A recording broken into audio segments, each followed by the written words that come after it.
That's good to know. So thank you all for coming up. I'm a bit of a TV freak, and one of my favourite West Wing quotes is, "Decisions are made by people who show up," and thank you for showing up, because hopefully you'll get some benefit out of what we say tonight.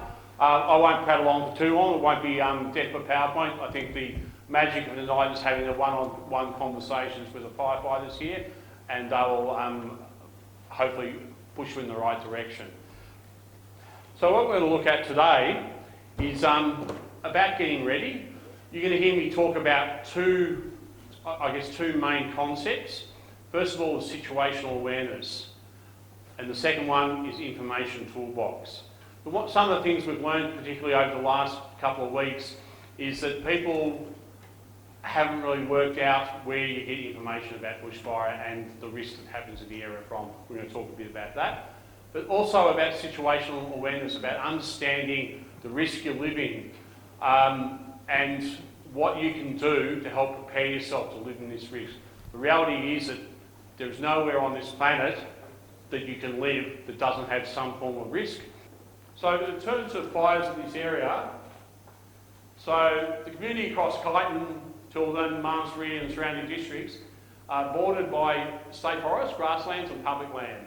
Homes here sit close to bush and paddocks, which places people directly in the fire path.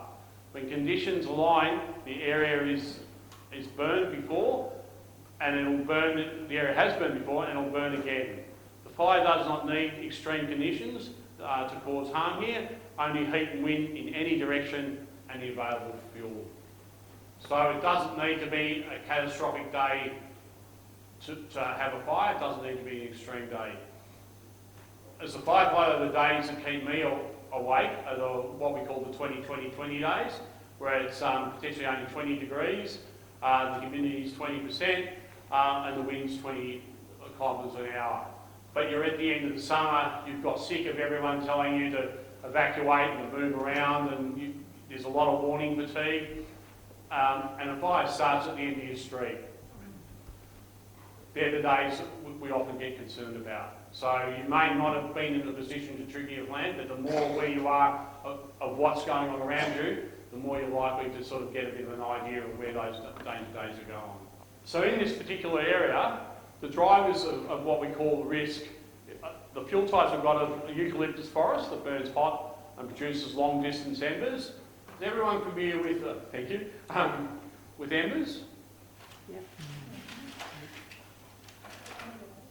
So embers are basically little bits of fine fuel, but they can be quite large. And they fly through the air. The convective currents move them ahead of the fire. For anyone who's been just recently kept an eye on the jellybrand fires, you've probably seen in the last couple of days that fires are actually starting to burn around the rear end or the off end of jellybrand. I know on Black Saturday we had a fire from an ember in St Andrews start a fire at the Coldstream tip that was 32 kilometres as a crow flying. Now admittedly they were massively extreme conditions, but it demonstrates how embers are a big issue. From a firefighting point of view, you're concentrating on the fire, and all of a sudden the fire starts behind you and potentially moves and closes the area. Gets together, creates a junction zone without getting too much into jargon, which creates more erratic fire behaviour. Also, you've got the added risk of the grasslands and the paddocks. That kind carries fire rapidly. So a fire in a grassland will move a lot more rapidly, a lot faster. It's not as erratic, although we're finding via climate changes, particularly this time of year, we're getting 2 levels of growth. So you might get a grass fire rush through, and then you'll see maybe half an hour later all the secondary growth will actually catch fire and move again. And a lot of people have been caught out by that. And the parcels near home becomes fast fire, stubble burning and things like that once it's been eaten out. So again, you choose to live in this area, and it comes with risk. Again, we talked about this, grass fires have spread faster, a lot faster than people expected. Certainly in the Incident Control Centre Tuesday, we did some modelling around this area and we were calculating the grass fire would move around about 4 kilometres an hour, which is generally not much, about the same time that if you walk past. So that's how fast that is. Certainly, if the wind picked up, and that was a day with not a lot of wind, if the wind had picked up, that would increase in speed. The forest fires can escalate into a canopy fire, which is fires actually going through the canopy of the tree. So how that process works is the fine fuels burn, and this is what we call ladder fuels. The fine fuels burn on the bottom, move up the tree, move up the bark in the tree with stringy barks, and that's what sends away embers, goes up, heats up the canopy, and the wind up the top catches it and moves it along quite rapidly. One thing you'll find that it'll get to a point where if there's no fire below it, it'll stop, wait for the fire underneath to catch up, then the whole cycle starts again. So the first thing you need to do to understand about your risk is work out where you live, where the fire danger ratings come from, and in this area you really need to keep an eye on North Central, because to be honest, if anything happens in North Central, given a northerly wind, there's a very good chance it could affect your area. So that's the first thing, is know where you live. So know that the fire danger ratings that apply to you are the central ones, but also North Central. Again, that's our fire danger ratings. It's recently changed over the last 2 years. We used to have 6, now it's down to 4. The theory is now, first of all, that's standard across Australia. So if you're on holidays in Queensland, you'll have the same fire danger rating. It'll mean exactly the same right across Australia.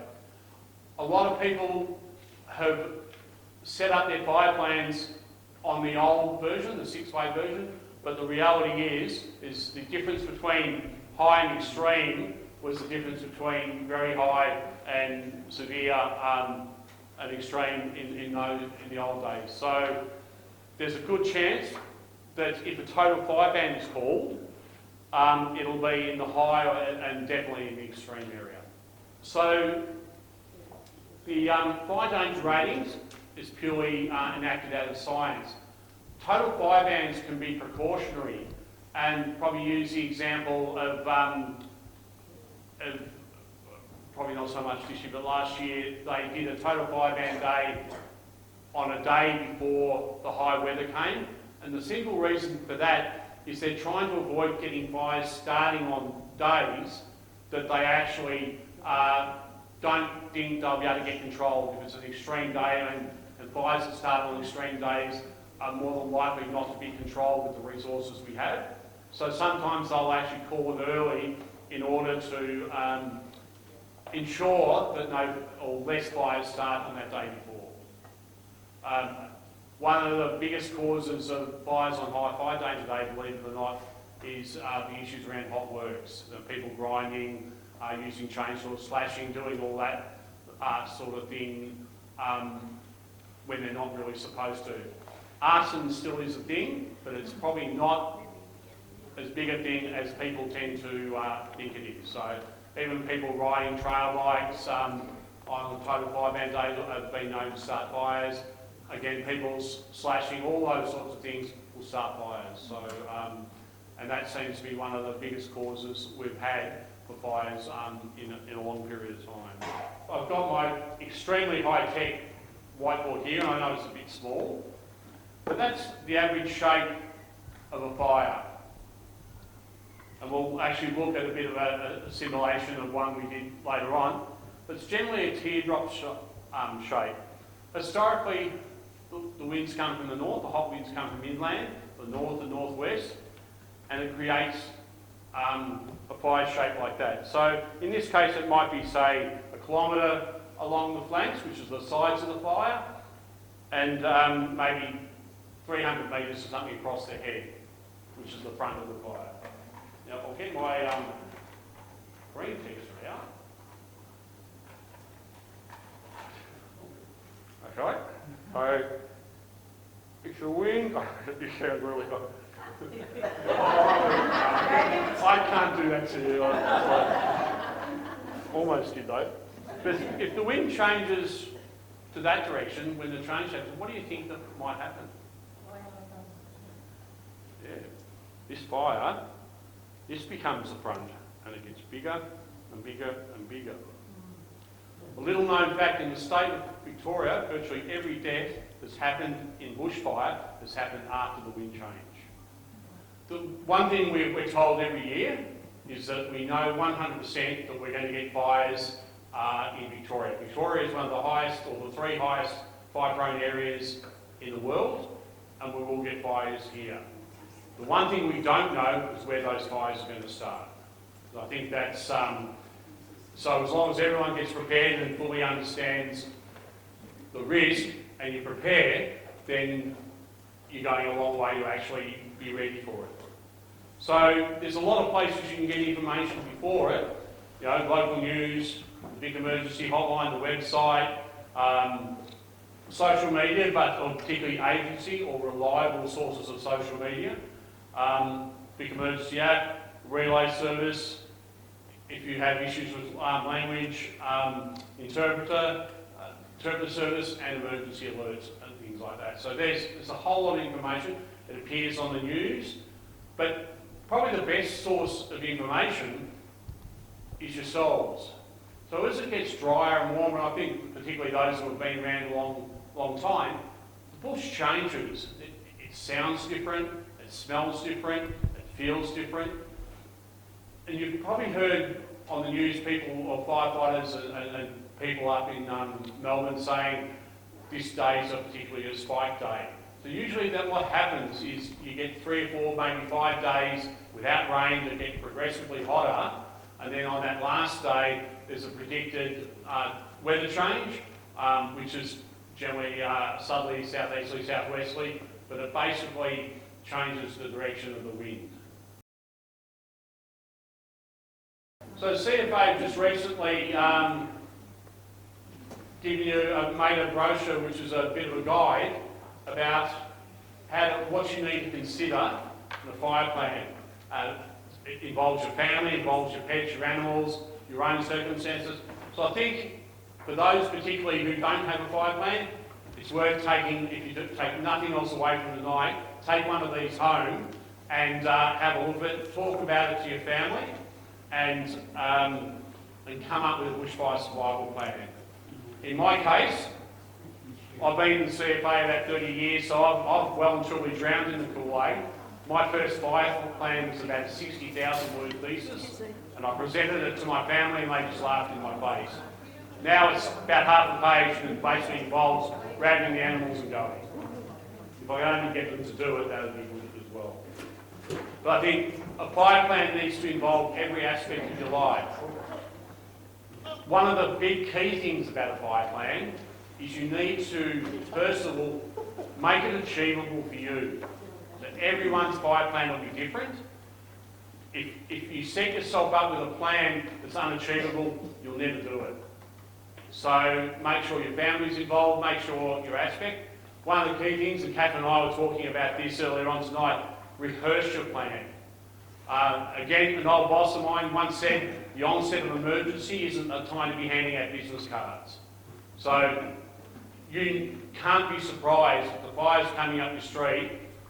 That's not the time to rehearse your plan for the first time. You need to rehearse it. And you need to review it. All of our, I was a lot thinner when I was 25, so my fire plan would have looked a lot different than what it does now. So your circumstances change, your family might change, the things you have around your house might change, so you should review your plan annually. And it's not just a summer thing. I suggest that look at your fire plan over winter when you've got a bit of time and you can actually drill down in it with a fair bit of detail without the pressure of the summer rolling up. Part of this is maybe creating a timeline of how you prepare your property, when you slash your paddocks, when you clean up your leaves and things like that. That's the key thing. If you can work that out well in advance, you're in a better position to actually make that happen. So I think that's a key thing. Even if your plan is to stay and defend, one of the bits of data, and you'll probably get by the end of this, I'm a bit of a data nerd, but in the Black Summer bushfires of 2019 and 2020, they discovered that even if you prepare your property and you're not there to defend it, you actually have a 25% chance of your property not being impinged by fire And when we say preparing your property, it's things like making sure that the fine fuels are around your house, looking at where embers gather and clearing it as much as possible, looking at the vegetation around your house, are trees potentially going to burn and fall on your house, all those sorts of things. So make sure people can see your number and make sure that you've got clearance that the trucks can go in. And that's things that actually apply all year. If you're in the middle of winter and you have a fire in your house, fires in the house spread quite rapidly. You don't want the fire brigade trying to find out where you live because you don't have a number in front of your house. Who needs to know the plan? Your family. What roads? How will you get out? There's a lot of people who live here in a one in, one out kind of area. And if that road's blocked, what's your plan around that? Do you have any elderly parents, children, large animals, anything like that? And probably, do you have a kit with the necessary items that we see bits and pieces? Things like passports. Certainly, I make sure all my documents are on the cloud, but you might want to have the physical documents. Bear in mind that if once you're out of an area and you've heard a lot of media around this, it might be days before you can actually get back in to your property. And that's not because we're just trying to keep people out. The primary reason is safety. One of the biggest sources of injury in a firefight is actually trees coming down on people. So we have teams go in and do damage assessment, and any trees that look like they're going to fall down are actually cut down. Most of these trees are on fire, so we've actually got to put them out. But certainly our plan is to get you back when it's safe. In areas like this, one of the added issues, and they're certainly having this problem in the Longwood fire, is a lot of properties that were actually built in the days of asbestos. So as they collapse down, we've actually got broken asbestos. So there's a whole lot of different, hazards around that people don't often think about. And that's the reason why we don't let you in. But I suggest things like prescriptions. Make sure you have something that proves that you live where you do, because eventually, probably I'm stepping into your territory a bit here, but make sure you have some bits and pieces. I know from personal experience in Black Wednesday, it was actually people trying to get prescriptions filled was actually what sent a lot of people over the edge in that particular space. So pull that all together, and that's your plan. But you've got to make sure, again, you rehearse it, your trigger points, you know when you're going to leave, and you've got as much information about the weather and what potentially fire will do in your particular area. The question I'm going to ask, and I hope I get a better response to the fire plan, but who here has the Big Emergency app downloaded? That's what we like. If a fire comes up, and if anyone was watching it a couple of weeks ago, you would have seen lots of things like that.